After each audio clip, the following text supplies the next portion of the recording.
Hello, and good evening. Welcome back to another Mixology Masterclass right here on Instagram Live with the Sobrii team. My name is Deandra Filicetti, and I'm a part of the Sobrii team. And tonight, I'm going to be your designated mixologist. Tonight, we're actually going to be mixing up a cocktail, which is called Miss Pierce. Hello, everyone. Welcome. So we're going to be mixing up a cocktail called Miss Pierce, which was actually created by Jess Morton, a friend of ours who is also an incredible bartender and instructor. And surprise, we're going to have her joining us for the live later on this evening, okay?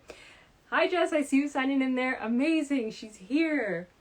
Incredible. Okay, so for the cocktail for this evening, for those of you who are following along with us, I want to go over the ingredients with you, okay?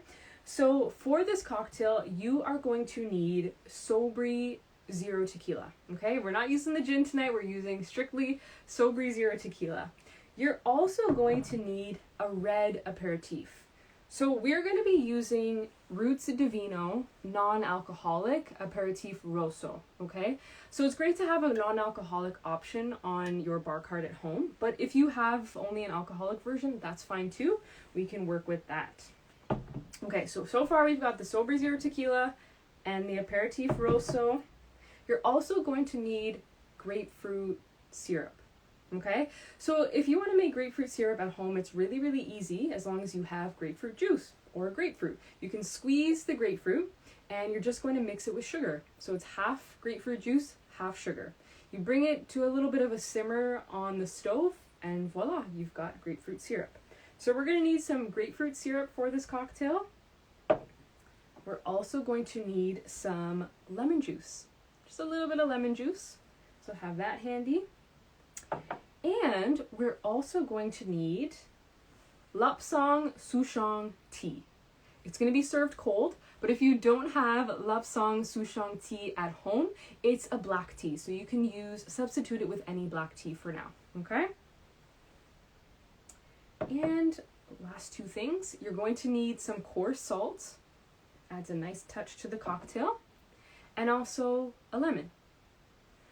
So let's go over it one more time, just so you make sure that you've got everything you need there. So Sobrii Zero Tequila, non-alcoholic aperitif or rosso. We're using Roots di Vino for tonight. Grapefruit syrup, which is half grapefruit juice, half sugar. Lemon juice. Black tea, cold black tea. Some coarse salts. And a lemon, because we're going to need this for our garnish later. Okay, so hopefully you're all good there. In terms of the equipment that we're going to be using for tonight, we need Sobrii in Ghana. That'd be awesome. Absolutely. All right, so for the equipment that we're going to need tonight, you're going to need a shaker. Now, any shaker style will do. But if you don't have a shaker at home, that's totally okay. You can use a mason jar. It works just fine. So as long as you have the top, you can close the top and shake your jar after. Works well. So you'll need a shaker. You'll also need a peeler because you're going to peel this lemon later to get your lemon zest for the garnish. And also a coupe glass. So this cocktail is going to be served in a coupe glass. So coupe glass has a really nice stem and it has a really large and broad opening and a very shallow cup. So this is actually a rather large one, but that's okay. But it has a very shallow cup, but a very broad opening here. That's what a coupe glass looks like. And funny story about the coupe glass and where it originated from. So there's a myth that people believe that the coupe glass, how it was formed in the shape of Marie Antoinette, the Queen of France at the time. It was formed around the shape of her breast. But that is not true. It was actually invented in England in the 1600s, and it was actually designed to be a champagne glass. Right? Imagine drinking champagne out of this. We're used to the flutes now, and for good reason. This actually proved not to be the best champagne glass shape there is. because it's so wide and has such a large opening, all the carbonation has a lot of opportunity to bubble up and bubble out. So your champagne would be flat very, very quickly with this style of glass. That's why they went to the tall and thin glass that you know, the champagne flute, so that it can kind of preserve some of that carbonation and keep your champagne bubbly for longer. But the bartending community really liked the coupe glass as a replacement for the Martini glass. So as you know, the Martini glass looks very similar. It has a stem like this and has a very shallow bowl, but it doesn't have this curve to it, right? It's just straight. So the problem with that is it's very easy to spill. Like you just kind of shake it a little bit and half your drink is on the table. So it's really nice to have this curve in the glass. So bartenders really, really appreciated this. Now, drinks that are served in a coupe glass are drinks that are served up. So what I mean by that is you would typically shake or stir a cocktail and then strain it into this glass. So you wouldn't have ice in this glass is what I mean. So you'd use the ice to shake your cocktail or stir it in a mixing glass, and then you would strain it into the glass so there would be no ice in here. Make sense? Any questions so far? Let me know. Just want to give you a little bit of background on this lovely coupe glass that we're using here today. So hopefully you guys have got your ingredients ready. We're going to be starting shortly. And like I said, tonight we're working with Sobrii Zero Tequila. Now, for those of you who know and love tequila, tequila is an agave-based spirit. So it's actually made with the blue agave plant, distilled with the blue agave plant, in the area surrounding the city of Tequila in Mexico. Now, when we wanted to approach a non-alcoholic version of the tequila that you know and love, we really had to be thoughtful about how we do this, because tequila itself is actually a very complex tasting spirit. And it differs very much between the age and how it's made. So when we were approaching the non-alcoholic version of tequila, we were being really thoughtful about how we want to accomplish this. Because with very insightful tips. My pleasure, my pleasure. If you guys have any questions, throw them in the chat and I'll do my best to answer them. So like I was saying, with Sobrii Zero Tequila and tequila itself, it has a very agave-forward flavor. So we definitely wanted to replicate that with the non-alcoholic version. But unfortunately, you don't have the alcohol burn that you would get from the regular tequila spirit. So because of that, tequila is not meant to be consumed as a shot. Zero tequila is not meant to be consumed as a shot, because we don't have that alcohol burn in the non-alcoholic version, right? What you're going to get is a very flavor-forward drink. So it's a little bit overwhelming to your palate if you take it as a shot. Okay, so it's meant to interact in a cocktail. And so we thought about the popular tequila cocktails out there, like your Paloma or your Margarita, and we thought about sort of the flavors that you would expect in there. So when we were coming up with the Sobrii Zero Tequila, we were being really mindful about that. And so we wanted to give you that familiar spice that you would expect from those cocktails. And so for that reason, we not only have the agave flavor in there, but we also have spices, including black pepper and jalapeno. So it interacts really, really nicely within your cocktail. So I'm really, really proud to be using the Sobrii Zero Tequila tonight. So hopefully you've got all of your ingredients ready to go, because we're gonna get started on this cocktail. Then we can have a sip, and then we're gonna chat with Jessica Morton. All right? Okay. So we can put our coupe glass aside for now, because we're gonna be working with our shaker right now. So first things first, you're going to need ice. You're gonna put some ice inside of this. So whether or not you're using a mason jar, I'm just gonna grab my ice from over here. Put a few ice cubes in your shaker or your mason jar. Okay. Just filling this up with ice. I'm gonna do 5 cubes. All right. Okay, so first ingredient, Sobrii Zero Tequila. So we're gonna grab our handy jigger here. If you don't have one of these, you can use a shot glass, that works. A shot glass is 1 ounce. But this, you gotta get one of these on your home bar cart. We sell them online at Sobrii.ca, so you can see the Sobrii branding there. It's kind of hard to see. But it makes it really easy to measure out your cocktails. And cocktails are all about ratios. So the larger bowl of this is 2 ounces, and then the smaller bowl is 1 ounce. But even better than that, if you look inside, it's hard to see on camera right now, but there's little lines that indicate 3/4 of an ounce, 1/2 an ounce, and then 1/4 of an ounce. So for this cocktail in particular, we're going to be using 3/4 of an ounce and 1/2 an ounce for most of our measurements tonight. And it's really, really helpful to have those lines inside so I know that I'm measuring correctly. So you definitely need to get one of these. They're $25 over at Sobrii.ca. Okay, so like I said, 3/4 of an ounce. We're going to be doing 3/4 of an ounce with your Sobrii Zero tequila. All right, so measure that nicely. Pour that right into your shaker. I can't wait for you guys to meet Jess Morton and hear about the inspiration behind why and how she created this cocktail. It's going to be really exciting. Okay, next ingredient, like I said, your aperitif rosso. We're using non-alcoholic from Roots Divino, also 3/4 of an ounce.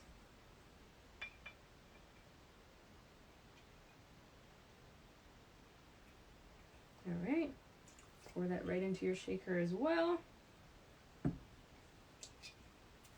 Okay. Some of you might be scrambling to make your grapefruit syrup. That's okay. There's going to be a replay of this. You can go back to it and try again.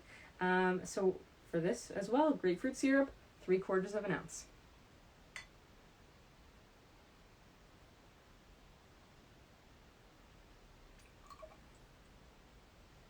All right.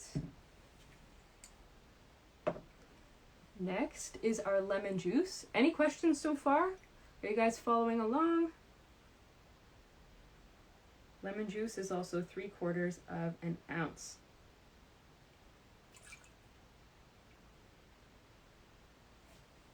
All right. Now you can go ahead and grab for your cold black tea. Like I said, in the recipe, it's Lapsang Souchong tea.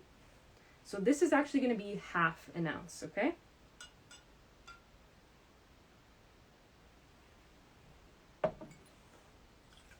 So all these ingredients are going right into your shaker. Okay, we're almost done. Last thing you need is just a pinch of that coarse salt.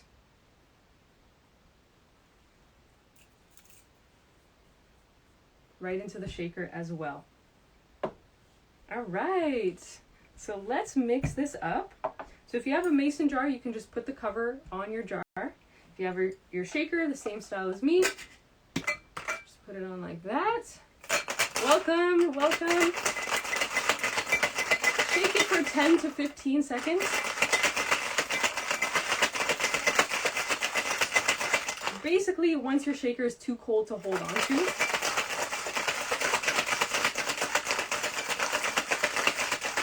right about now. So now to open it up, you can just give it a little bit of a whack on the side. Oh, there we go, we're almost there.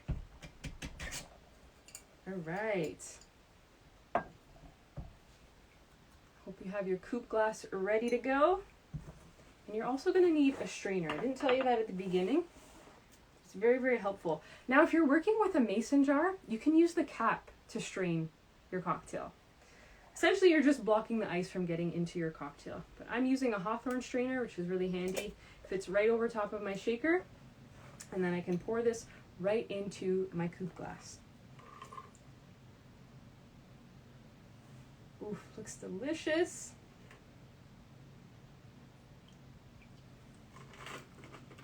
Oof, I cannot wait to try this. All right. And of course, we're not done yet. We're not quite done. We need to add a little bit of garnish to our cocktail. So if you have a lemon handy and a lemon peeler handy, you want to go ahead and peel a strip of lemon zest from your lemon.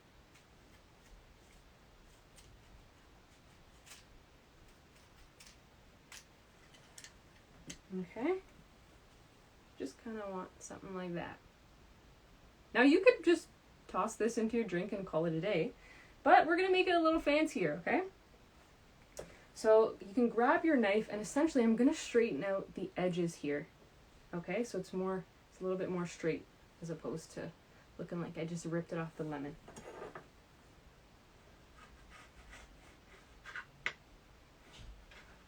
See what I'm doing? Just cutting it straight. So both sides, I'm gonna be cutting it straight. And this is really how you take your cocktail to the next level. Add those beautiful garnishes, and there's so many ways that you can garnish a cocktail. We actually have a garnish guide on our website as one of the blog posts, so feel free to check that out as well. Now what I'm also doing is I'm cutting the top on a diagonal like that. So I've got the edges are straight. Hello everyone, hello, welcome. Edges are straight, and I'm also cutting the top on a diagonal.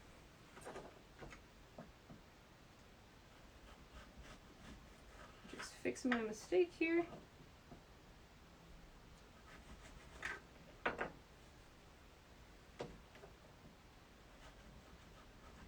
All right. It also helps if you have a nice and sharp knife, which this knife doesn't seem to be doing the best for me, but that's what I'm ending up with. And again, you can put this in your cocktail and call it a day. But what we're going to do is actually put our fingers at both ends here and twist. Okay, roll it. Roll it like this. See, I'm just going to hold it here for a minute so it holds its shape. Then what I get is a nice twirl. And so on my glass, I can just put this on the edge of the glass like that. And voila! Cheers! I hope you guys enjoy your cocktails at home. But now what I want to do is bring on the creator of this cocktail, Jess Morton. So let's see if she's on the line as we enjoy this delicious cocktail. Jess, I think you might have to request to be in the video.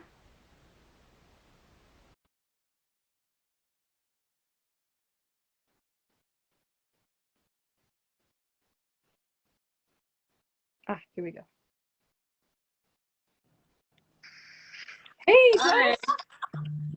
How are you? How's it going? Good. How are you? Thanks for joining us. No worries. I have my drink as well. Oh, cheers! Yes, cheers. Oh, my garnish fell in, but I hope I did your cocktail justice tonight. Oh, it looks great. I think you did a good job. Oh, it's delicious, delicious. So we wanted to hear, like, what was your inspiration behind creating this cocktail, or what was your process? So actually, this is me creating a cocktail again because I had created a different cocktail for a different bar that I worked for a little while ago, way before COVID hit. And it's from this book that I have. It's one of my favorite cocktail books because all the drinks in here are really easy to learn if you're new to cocktails, but it has some sophisticated recipes that we really love and enjoy. So there's a drink in here that's called the Mildred Pierce that's adapted from this book. Yeah, so I turned it into another drink without actual alcohol in it, where I infused the tequila with the tea that we use in this recipe to sort of give it more of a smoky flavor profile. And I thought, well, why not try and recreate it with completely non-alcoholic ingredients? And then I can enjoy that without feeling worse later, kind of thing. Exactly. Oh, that's amazing. Honestly, I love the taste of this. It is absolutely delicious, and you're right, like, it feels so sophisticated. Like, the flavor of it is just absolutely delicious. Yeah, I really like how it turned out. There was a lot of trial and error, but I'm very happy with it. Yeah, no, you did a great job. But for those of you who don't, or for those in the audience that don't know you, if you wanted to just introduce yourself, sort of what you do, how we got connected, that sort of thing. Oh yeah, so it's actually a pretty cool story. So my full-time job right now is I work as a bartending instructor for this school in the distillery district. It's called the Toronto Institute of Bartending. And so the creator of Sobrii, Bob, who we both know, he actually took one of my classes when I first started working there, and we had a really good connection as like teacher and student, and he learned a lot from me and I learned a lot from him. So he enlisted my services later as a mixologist to help with this project, and I've sort of seen it grow from the beginning, and it's been a really interesting journey to help follow with. And it's really fun because I want to have more of a sober, flexible lifestyle moving forward working in this industry, and this helps me get on that train in a very positive way. So yeah.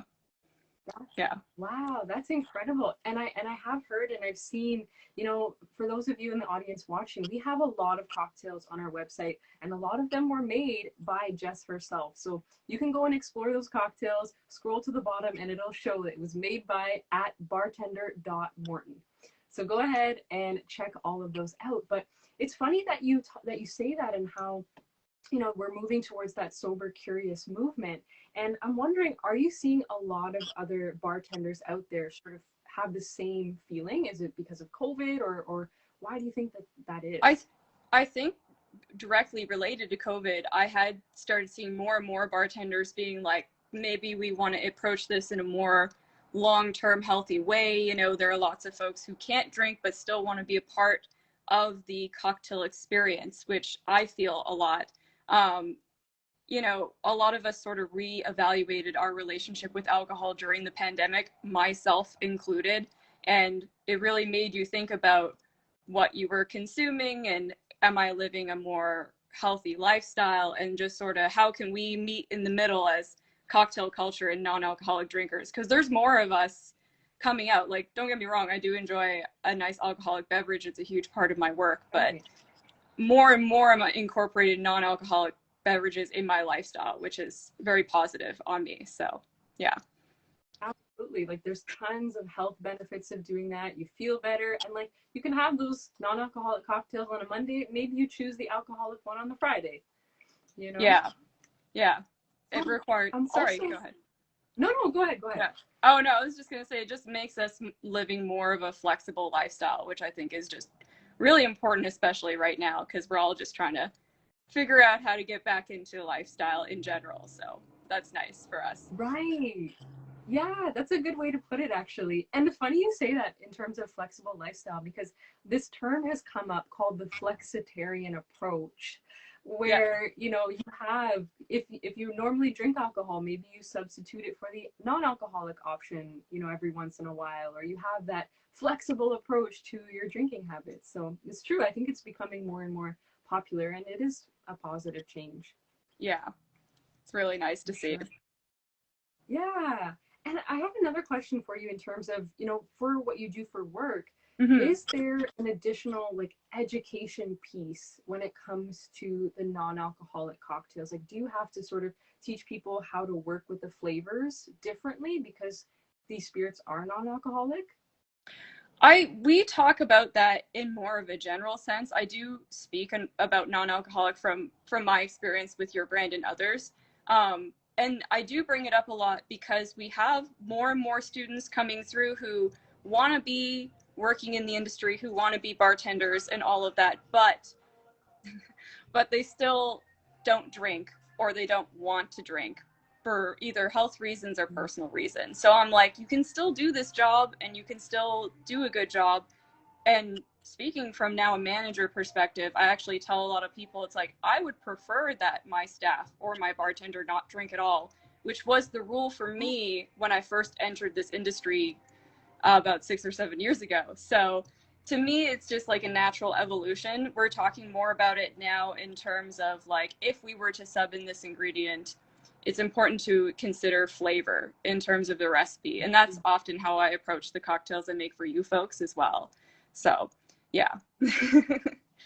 Amazing. And I love hearing about like the inspiration and how you talked about the smokiness of infusing the zero tequila with the tea. Like, there's so many layers to it. And even when we were creating like Sobrii Zero Tequila, as I was talking about before, like we worked with Niagara College to really take a look at those flavors and the effects of all these different ingredients. So I think it really is important, and I think it's a great thing that we're considering all these different flavor profiles.